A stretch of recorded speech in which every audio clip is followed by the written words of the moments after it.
So first, going over the different Deutsch tools. So you have the crimper, the, I don't know, pin extraction tool thing. It's like flathead screwdriver on one side, weird square hook thing on the other. And you have these two that are used for different style of Deutsch connectors, but not like the square ones like these. So, and then on the actual connector, so this is a 6-pin. You have the female side and the male side. And you have the pin lock things for each side. They just drop into it basically and snap in, and it keeps the pins in place. Well, it keeps the locking mechanism locked basically. And you have your seal here. And then on the back side of the connectors, where the wires poke through, you also have these plug things which go into unused holes. This way water can't get in them. You can see two. All the pins are numbered back here, 1 through 6 for this one. And they're mirrored on this side, so when you plug them together, pin 1 goes to pin 1, and whatever. And then there's the two main types of pins. Here you have the female pin, which goes into the male side of the connector, and the male pin, which goes into the female side of the connector. These specific pins have a green stripe on them because they're good up to 14 gauge on the DT series, which is what these are. There's also the DTM and DTP and whatever for basically just different sizes of wires. This is the good all-around one. You can see too, there's a little inspection hole in there. When you strip a wire and put it in, you'll want to be able to see it in that hole. When you go to actually put the pins on the wires, you strip off probably about 1/4 inch for these DT series pins. The length that you need is just the distance between the end of the pin here and where this ridge is. And what you want is, actually this one's just slightly too long, but it's fine. What you want is the insulation to basically just get to the bottom of the pin, and then you want to be able to see the wire inside the inspection hole, which is going to be kind of hard to show on camera, but it's bottoming out, so that's how you know that's there. Then when you go and get the crimper, you want to set the wire gauge with however the crimper does that. You can see in here, there's these little teeth that come in and just crimp down on the connector. So you shove it in there with the wire, just squeeze down. It's decent. You see the wire moved out a little bit, and the crimp teeth aren't right in the center of this. It's good enough, so this will be fine.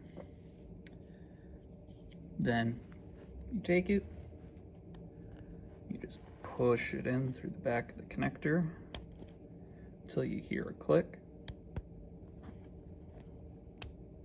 That click there, you see come through to the front. And you can see down in here, there's these little tabs that locks onto the lip of the pin there, and that's what keeps it from pulling out the back. Then you go through, do that for all of your pins. With thinner wires, it can be a bit tricky, and especially with noodle wire, because the insulation isn't very stiff, so it likes to bunch up, and then you have to pull this orange thing out, push it over the wire, and then push the wire in directly. But see, they're all pretty much flush with the top, and clicked into those little tab things down at the bottom. So you just push in the orange thing,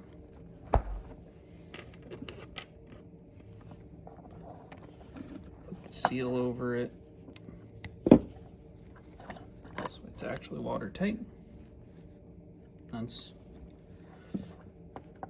Should also, if this pin wasn't going to be used, you should also put one of these plugs in there, but I will be using it, so. But now this end's basically ready to use, and you just plug them together. There are wires coming out of that. But yeah, when it comes to getting this orange thing off so you can actually like change pins and stuff, and this is the main advantage of these connectors, it's pretty easy to get out underneath. You basically just shove the tool in like this, pops out. To actually pull the pin out, you pull on the wire from the back, put your tool into here, push down on the like little thing that the pin clicks onto, and it just pulls right out of the back.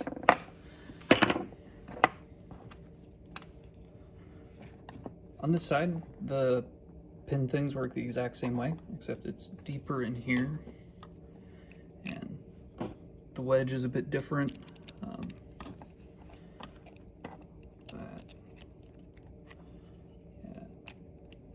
So just go in, once it's all lined up, you just shove it in.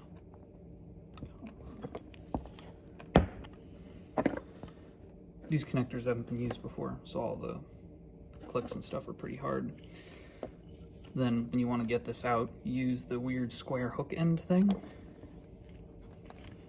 You go into that center part. Let's see if I can get it with light. You basically just pull up and out on it. Then for a view of like what's actually going on in here to pull it out, you're basically just taking the hook end and then hooking it on this part, so you can just pull out and it just pops out. Once you do it a couple times on a connector, it gets easier. It's still solid and stays in. So on this 2-pin one here, getting the wedges in here is kind of a pain. So you can see it's like actually has the wedge on one side and it's flat on the other. The flat side goes away from the pins. Getting it all lined up so you can shove it in is kind of a pain. But other than that, all the connectors are pretty easy once you get used to it.